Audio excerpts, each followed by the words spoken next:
ये सुहाना सफर होए, आहा आहा ये सुहाना सफर, रुकती नहीं है नजारों पे नजर, आहा आहा ये सुहाना सफर होए। मैं संजय खन्ना आज शो मस्ट गो ऑन में हमारे खास मेहमान हैं कानपुर शहर के वरिष्ठ रंगकर्मी doctor women Kumar ji.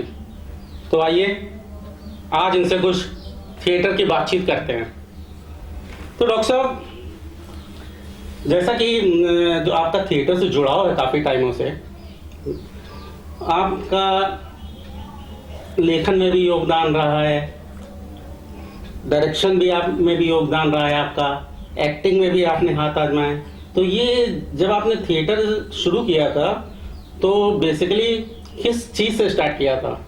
As a writer या एज अ एक्टर या एज अ डायरेक्टर? ये जर्नी आपने शुरुआत कैसे की थी अपनी? संजय जी, बहुत अच्छा सवाल आपने पूछा है। और सबसे पहले तो मैं मोहित बरुआ जी का आभार अदा करूंगा कि बहुत पुराने हमारे मतलब रंगकर्मी साथी हैं वो, और उन्होंने मतलब एक जो थिएटर को थोड़ा सा प्रमोट करने की ये जो अपनी कोशिश कर रखी है, ये बहुत अच्छी एक श्रृंखला है। और आमतौर पे ऐसा इस तरह का प्रयास बहुत कम होता है। कानपुर में ऐसा हो रहा है। मैं मतलब उनको बहुत साधुवाद देता हूँ और बहुत बधाई देता हूँ। तो देखिए सर, ऐसा है कि शुरुआत की बात अगर करें तो 81 के आसपास की बात है।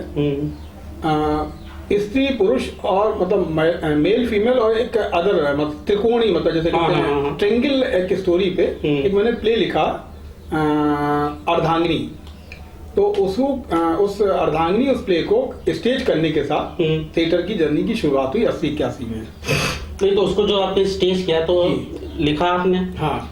डायरेक्शन आपने डायरेक्ट किया था, रोल नहीं किया। अच्छा, रोल नहीं किया। मतलब तो आपकी शुरुआत एज एन हम मान के as an writer and director group में। और उसका पहला शो जो था वो लाजपत भवन में हुआ था, और उसमें डॉक्टर अज्ञात यानी कि अपने रवि सुल्तानिया जी और उनके सुल्तानिया जी के फादर डॉक्टर अज्ञात जी वहां पे आए थे। मैं उनको बहुत अच्छे से जानता नहीं था तब तक। और डॉली विश्वास ने रोल किया था उसमें। उदय सक्सेना का लड़का था, सुरेंद्र खरबंदा थे। अच्छा, ये मतलब मेरी यात्रा के बहुत शुरुआत के साथ ही सुरेंद्र जी नहीं है, बहुत दुखद मतलब दुख होता है, बहुत कम उम्र में चले गए। तो सुरेंद्र खरबंदा जी, डॉली विश्वास और क्या नाम है आपके उदय सक्सेना। तो लाजपत भवन में शो हुआ था। फिर उसका एक शो फिर चैम्बर में हुआ। फिर बाद में उसमें करुणेश श्रीवास्तव ने भी रोल किया। अच्छा, करुणेश श्रीवास्तव भी आज दुर्भाग्य से नहीं है। अवधेश मिश्रा जी ने भी उसमें रोल किया। अवधेश जी की पहली मतलब शुरुआत जो थे वो अर्धांगिनी से ही थी। अच्छा, हाँ। विनोद मिश्रा जी ने रोल किया। अच्छा, तो बस ये है कि देखिए है क्या कि अब चूंकि 30-35 साल 40-35 साल लगभग पुराना सफर है, तो अच्छा लगता है कि पुराने लोगों की, लेकिन बहुत से पुराने लोग साथ छोड़ गए। जैसे विनोद मिश्रा नहीं है, सुरेंद्र खरबंदा नहीं है, करुणेश श्रीवास्तव नहीं है। तो ये थिएटर की जर्नी यहाँ से शुरुआत हुई। उसके बाद फिर जो है करते रहे, समझिए बरुआ भी साथ में उस वक्त थे। हम लोग शिमला गए, माधवी किया, कमला किया, और आपके लड़ाई किया, तिलोत्तमा किया, बहुत सारे प्ले किए। और थोड़ा सा मेरा एक शौक जैसे वो रहा कि स्क्रिप्ट बहुत अच्छी होनी चाहिए, और जैसे कहते हैं कि मतलब थोड़ा सा गंभीर स्क्रिप्टों में थोड़ा सा ज्यादा अच्छा रुझान रहा, और कुछ मैसेज हो उसमें। तो उसमें, और फिर बाहर के शो मुझे ज्यादा पसंद है। मेरा मानना ये कि टीम होती है, हम उनको कुछ बहुत देते नहीं है, कुछ बहुत ज्यादा प्रोवाइड नहीं करवाते हैं। तो ये होता है कि एक टूर जब बाहर का लगता है तो उसमें होता है कि बता शिमला गए हम लोग या नैनीताल गए, तो घूमना हो जाता है, एक आउटिंग हो जाती है, और थिएटर की काफी सारी एक बड़ी टीम जुड़ी रहती है। नहीं, और भी तमाम आप बाहर जब जाते हो तो तमाम जब आप जाके शो करते हो तो वहाँ के रंगकर्मी से मुलाकात होती है, एक दूसरे से इंटरेक्शन होता है। जी, आप उनके बारे में जानते हो, वो आपके बारे में जानते हैं। बिल्कुल निश्चित ही बात है। और होता क्या है कि दूसरी जगह जाने पर, दूसरे शहर में जाने से वहाँ की उनकी जो कला संस्कृति, उनकी एक जो रीजनल एक जैसे कहते हैं भाषा, रीजनल जो अपने फोक हैं, उनके फेस्टिवल्स हैं, उनकी जानकारी मिलती है। तो है क्या कि सीमित संसार है, उसमें बहुत कुछ सीखना चाहिए, सीखने की इच्छा रखनी चाहिए। हर उम्र में सीखने की आदमी को इच्छा रखनी चाहिए। और एक बात मैं और कहना चाहूंगा कि अब जो 50 प्लस की पीढ़ी की बात छोड़ हाँ। 40 प्लस या 50 प्लस की पीढ़ी, अब जो पीढ़ी आ रही है, जो नई जनरेशन आ रही है, वो बहुत शॉर्टकट में चलना चाह रही है। क्यों, आखिर क्यों भाई? आपका दौर देखा हुआ है, जो आप बता रहे हो 81 के आसपास की आपकी जर्नी स्टार्ट हुई है, और थिएटर में मेरी जर्नी भी स्टार्ट हुई करीब 88 के आसपास। हाँ। आपकी तो मुझसे काफ़ी पहले हो गई। तो थिएटर में जब मेरी भी जर्नी स्टार्ट हुई, उस समय भी कानपुर में सन 90, 91, 92 इस समय तक तो मतलब जो है थिएटर एक अच्छा खासा कानपुर में मजे से हो रहा था जी। बाद में इस तरीके का जो परिवर्तन आ रहा है, धीरे धीरे चीजें कम हो रही हैं। हाँ। वो जो आप जिक्र करना अगर चाह रहे थे अभी कि जो 50 की, यानी जो 50 आज के समय में जो 50 की हाँ। पीढ़ी है, वो उस दौर का वो समय देखा हुआ है। जी जी जी। अब जो नई पीढ़ी आ रही है, तो उस समय की जो स्थितियां थी और आज की स्थितियां में क्या अंतर आप महसूस करते हो? देखिए ऐसा है कि हम लोगों में पेशेंस था, और हम लोगों ने, देखिए ये है कि जैसे कहते नहीं कि बहुत धीरे धीरे स्टेप बाय स्टेप, धीरे धीरे ग्रेजुअली, जैसे कहते नहीं स्वाभाविक रूप से ऊपर बढ़े और आगे की तरफ बढ़े, आगे की जर्नी की। अब आज की पीढ़ी क्या है, वो जैसे इंस्टेंट फूड होते हैं ना, कि मैगी आपने 2 मिनट में बना ली, है ना, नूडल्स बना लिया, या 2 मिनट में कोई भी चीज, सैंडविच बना लिया, कुछ कर लिया, मोमोज खा लिए। हाँ। तो ये मोमोज वाली पीढ़ी है, मतलब थोड़ा सा बुरा लगेगा, क्षमा चाहता हूँ, लेकिन नई पीढ़ी को ये लगता है कि सारी कुछ चीजें, और अगर उनसे कहिए कि हमने 20 साल तक ऐसा किया, बैक स्टेज किया, तो वो कहते थे सर आपके जमाने में होता होगा, हम लोग इतना पेशेंस, मतलब आप लोग जो है, जो हाँ। नई जनरेशन, वो चीजों को जल्दी पा लेना चाहती है। साल 2 साल के अंदर उन्होंने बस साल भर भी अगर थिएटर कर लिया तो बहुत बड़ी बात है। उसके बाद उनको लगता है कि बस मुंबई जाएंगे, वहां पे हमारे लिए एक रास्ता खुल गया, वो बैनर है, उसमें हम आप पूरा वेट कर रहे होंगे, वेट कर रहे होंगे। और ऐसा होता नहीं है। अभी हमारे यहाँ के 4-5 लोग कानपुर के गए और बहुत ज्यादा कुछ सफलता नहीं मिल पाई, उसमें से कुछ वापस भी लौट के आए। तो देखिए एक बात बताएं, इतनी आसान नहीं है जर्नी। तमाम लोग, अभी अखिलेश मिश्रा जी आए थे, वो भी कह चुके हैं कि 15 साल मैंने बैक स्टेज किया। और है क्या कि देखिए, अगर आपने एक स्टेप बाय स्टेप नहीं चला है, तो आपको नीचे की चीज मालूम ही नहीं होगी कि नीचे से ऊपर बढ़ते समय आपने क्या स्ट्रगल किया। भाई आपने जो काम किया, जैसे कि आप देखिए, आपका जोड़ा, जैसे कि आप writer, director, as an actor, सब में इन्वॉल्व रहा। आपने तो तमाम प्रोडक्शन को तो ऑर्गेनाइज भी किया है। जी। जिसमें एज एन राइटर, डायरेक्टर, ना एक्टर जी, तमाम फेस्टिवल, वो चीजें वो आपने नहीं की, आपने तो उनको तो सिर्फ ऑर्गेनाइज किया है। तो और जब आप चीजों को ऑर्गेनाइज करते हो, तो आप कैसा महसूस करते हो? ऑर्गेनाइज करने में जिम्मेदारी थोड़ी और बढ़ जाती है। अब जैसे होता क्या है कि जैसे सपोज हमारा अपना प्ले है, तो उसमें तो ये कि अगर हमारे आर्टिस्ट, हमारी टीम, उसको खाने पीने में शो के बाद थोड़ा 19 भी हो गया, तो अरे यार जितना है उतने में काम चला लो। लेकिन जब कोई बाहर से टीम आ रही होती है, या हम कहते हैं शहर की ही दूसरी टीम होती है, तो ये लगता है कि इनको प्रॉपर सब चीजें मिल जाएं, मुहैया करा दें सारी चीजें, ताकि इनके परफॉर्मेंस जो है उस पर असर ना पड़े। और सबसे बड़ी बात ये लगती है कि फिर वो हमारे एक तरह से गेस्ट हैं, मेहमान हैं। अब उनके लिए मतलब खाना भी ठीक से उपलब्ध हो जाए, बिस्तर भी उनके लिए ठीक से हों, सोने की जगह या मतलब जहाँ भी वो रुक रहे हैं, प्रॉपर सारी चीजों की व्यवस्था हो, ये जिम्मेदारी थोड़ी सी बढ़ जाती है। अच्छा, तो आज के समय में जी, जो इस समय का जो दौर चल रहा है, अब तो प्रस्तुतियाँ ही बहुत कम हो गई हैं। कानपुर में तो बहुत ही कम हो गई हैं, कुछ ही प्ले देखने को मिलते हैं, वो भी कभी कभार। उसका मूल कारण ये है कि इतना महंगे ऑडिटोरियम है कि समझिए कि आदमी की जो संसाधन है, वित्तीय संसाधन, वो आधी से ज्यादा तो उसमें निकल जाते हैं ऑडिटोरियम। मीट आउट नहीं कर पा रहे ना, खर्चे मतलब 20-22 हजार रुपए का, 25,000 रुपए का ऑडिटोरियम पड़ता है चैम्बर। तो मेन समस्या तो ये, लखनऊ देखिए उसमें सस्ता पड़ जाता है, लखनऊ जाके आदमी आराम से। इस समय आप कानपुर रंगमंच को किस तरह जाता हुआ देख रहे हैं? अगर इसी तरीके का, जिस तरीके से अभी ये चल रहा है, अगर इसी तरीके का माहौल रहा, तो आने वाले भविष्य में कानपुर रंगमंच को आप किस तरीके से देखते हो? सर मेरा मानना तो ये कि या तो देखिए कोई एक सरकारी ऑडिटोरियम बने, उसकी उम्मीद बहुत कम दिखती है, क्योंकि 20-22-25 सालों से लोग कोशिश कर रहे हैं। कई लीडर्स जो है, पॉलिटिकल लीडर्स, वो वादा भी करते हैं तमाम तरह के, वो, लेकिन ये काम कभी हो नहीं पाया, कुछ नहीं हो पाया। और जबकि देखिए बड़ा अफसोस होता है कि कानपुर में 2 ऑडिटोरियम जो कि तैयार पड़े हैं, उनमें आपको कुछ नहीं करना है। एक AND कॉलेज का ऑडिटोरियम, AND कॉलेज के ठीक पीछे, वो बिल्कुल ऑडिटोरियम बना पड़ा है। अभी नगर निगम, मेरी बात भी हुई अक्षय जी से, मैंने कहा तो बोले चलिए मैं देखता हूँ, करता हूँ, कुछ करता हूँ। और एक आपकी KEM हॉल, ये 2 हॉल ऐसे हैं इनमें आपको कुछ नहीं कुछ करना नहीं, है। रेडी है, मतलब Ready उनको है। उनको उनको ठीक से खाली आपको मैनेज करना है मैनेज कर दीजिए। और आर्टिस्टों के लिए मुहैया बस करना है। कुछ थोड़ी सी लाइट वाइट लगा दीजिए, हाँ। कुर्सियां फिक्स करवा दीजिए। नहीं तो आखिर में ये चीज ये पॉसिबल क्यों नहीं हो पाता? इसमें कमी क्या रह जा रही है?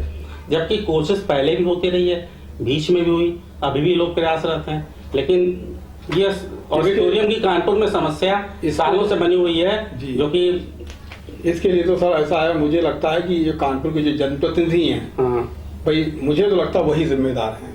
क्या उनको मतलब वो उसी शहर में रहते हैं, हाँ। उनको मालूम नहीं कि शहर में एक कायदे का सरकारी ऑडिटोरियम नहीं है? ताकि कला और संस्कृति को बढ़ावा कैसे मिलेगा? भाई अगर आज की डेट में ये सारी चीजें जो हैं अगर वाजिब दामों पे उपलब्ध हों, जी।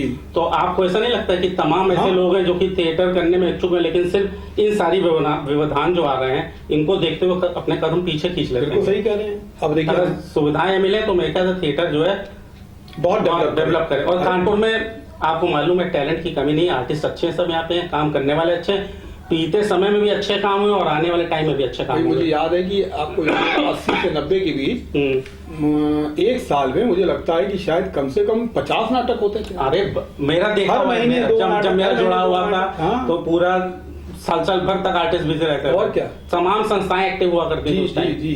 तो सबका फिर वो धीरे धीरे समय के साथ सारी चीजें बदलाव होती गई। इसके लिए एक चीज थोड़ी सी मुझे और लगती है कि हम लोगों को वैकल्पिक जो मंच है, हाँ। उसकी तरफ भी ध्यान देना होगा। जैसे कि मतलब आपके जैसे बरुआ जी करते हैं वहाँ पे क्या नाम है आपके? बाल भवन है, बंग भवन है, बंग भवन भी हाँ, हमने किया। हालांकि बंग भवन की प्रॉब्लम ये है कि वहाँ थोड़ा सा इको करता है। हाँ, तो ये बाल भवन में भी है, बाल भवन में साउंड भी का है। भी इशू आता है। हाँ, तो ये थोड़ी सी अगर प्रॉब्लम सॉल्व हो जाए, अब बंग भवन 6,000 रुपए मिल जाता था, अब वो शायद 7,000 कर दिया होगा। उसमें अगर वो थोड़ा सा एकॉस्टिक की ध्यान दे दें, थोड़ा सा लाइट वाइट का कुछ थोड़ा सा मैनेज कर दें, तो कुल मिला के मतलब ये कि हो सकता है। तो वैकल्पिक जो एक संसाधन की तरफ ध्यान देना पड़ेगा, तभी रंग को हम आगे बढ़ा सकेंगे, अगर मतलब इसको आगे की तरफ लेके जाना है। जी जी जी। तो ये जो नई जनरेशन का बीच में आप बात कर रहे थे कि वो जो फटाफट आगे जाना चाहती है, तो उनको आप क्या सलाह देना चाहते हो? मेरी तो सलाह यही होगी, देखिए सर, कि अगर आपको भविष्य अपना अच्छे से संवारना है तो जिन्होंने 30-30 साल 25-25 साल अपने जीवन के व्यतीत किए हैं, उनसे बहुत पेशेंस के साथ सीखना चाहिए और रिस्पेक्ट और रिगार्ड करनी चाहिए। क्योंकि देखिए आज जो 50 प्लस हैं और जो आज यंग्स हैं, उनको भी 25 के बाद 50 प्लस होना है। तो अगर वो नहीं करेंगे तो उनका सम्मान कौन करेगा? तो ये रिगार्ड और ये एक जो गुरु शिष्य परंपरा है, इसको चलना चाहिए, ये जीवित रहनी चाहिए। तभी हमारा थिएटर हो, रंगमंच हो, या आपके क्या नाम है कोई और विधा हो, डांस की हो, डांस में देखिए गुरु शिष्य परंपरा है, सिंगिंग में गुरु शिष्य परंपरा है, तो सब चीजों में तो थिएटर में भी चलनी चाहिए और पेशेंस के साथ सीखना चाहिए। कम से कम 2-3 साल सीखने के बाद आगे बढ़िया। और कोई गुरु ऐसा नहीं है जो कहता हो कि हमारा शिष्य आगे ना बढ़े। सब चाहते हैं, सब चाहते हैं, काम होना चाहिए, बस आगे बढ़ते रहना चाहिए। बस। और आपकी क्या कुछ नई प्लानिंग चल रही है आज के टाइम? अब प्लानिंग तो सर ये चल रही है कि अभी लॉकडाउन के बाद हम लोगों ने रिहर्सल स्टार्ट किया है। सुरक्षा पे ध्यान है कि सब लोग मास्क लगाएं, हाथों को सैनिटाइज करें और जो है डिस्टेंस पे थोड़ा सा बैठें। और है क्या कि लंबी लड़ाई चलनी है, इसमें सुरक्षा के उपाय खुद अपनाने होंगे। अपनी सुरक्षा खुद करनी होगी, सामने वाले को अलर्ट करना होगा। नहीं तो अभी तो जिस हिसाब का जैसे कि आप जिक्र करो, तो माहौल ऐसा है कि कल को अभी तो ऑडिटोरियम वगैरह कुछ खोले नहीं तो हम तो इसमें जी। तो आप जो जिस तरीके से आप कह रहे हो कि मैंने रिहर्सल स्टार्ट कर दिया माने, तो आपका क्या? देखिए ऐसा है, रिहर्सल अभी तो हमने पहले स्टार्ट जो की है उसमें ये भी रखा है कि एक शेड्यूल बना दिया है कि एक बार में 7-8 से ज्यादा लोग नहीं होंगे, ठीक, नॉट मोर देन 10 के अंदर लोग होंगे और बारी बारी से आएंगे। मतलब जैसे 2 लोगों को आ जाना है, 4 लोगों को, फिर उनका अगले सीन कुछ रख दिए, मतलब सीन बाई सीन्स कर रिहर्सल करेंगे। कल को ये प्ले तैयार होता है, अगर ये ऑडिटोरियम जिससे नहीं खुलते हैं तो फिर हम अपने जो मजदूर सभा भवन यहाँ पे रिहर्सल करते हैं, वहीं पे शो करेंगे। अच्छा शो करोगे जी। जो अभी आप कह रहे थे कि वैकल्पिक व्यवस्था करनी होगी, उसकी एक प्रकार से शुरुआत यहीं से हो जाएगी। एक बड़ा सा पर्दा बनवाएंगे, पीछे बैक स्टेज, वो बैक कर्टन लगा के आगे 1-2 लाइटें, जैसे बरुआ जी के पास हैं इस तरह की 2 लाइटें और ले लेंगे।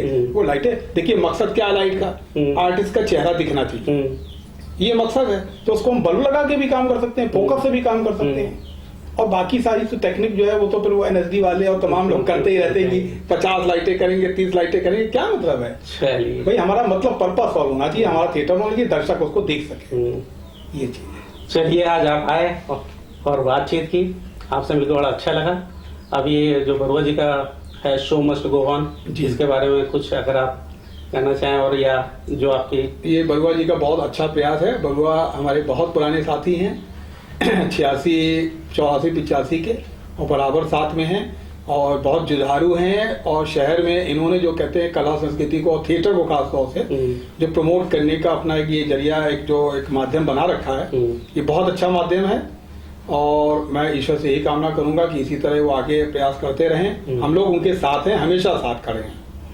चलिए, तो अब बरुआ जी आपका शायद यहाँ पे कुछ सम्मान करना चाहते हैं, जी, तो मैं बरुआ जी से बोलता हूँ कि मेरे लिए खुद भाई की तरह है, और सम्मान करें ना करें, मेरा तो सम्मान हो गया, उन्होंने बुलाया, चलिए, और हमारे ठीक है। पुराने मित्र हैं, तो उन्होंने मैं बुलाया, तो मैं बरुआ जी से बोलता हूँ कि आपका जाने कहाँ गए वो दिन, कहते थे तेरी राह में नजरों को आए सुहाना सफर है, आहा आहा आए सुहाना सफर, रुकती नहीं है नजारों पे नजर, आहा आहा आए सुहाना सफर है, आहा आहा आए सुहाना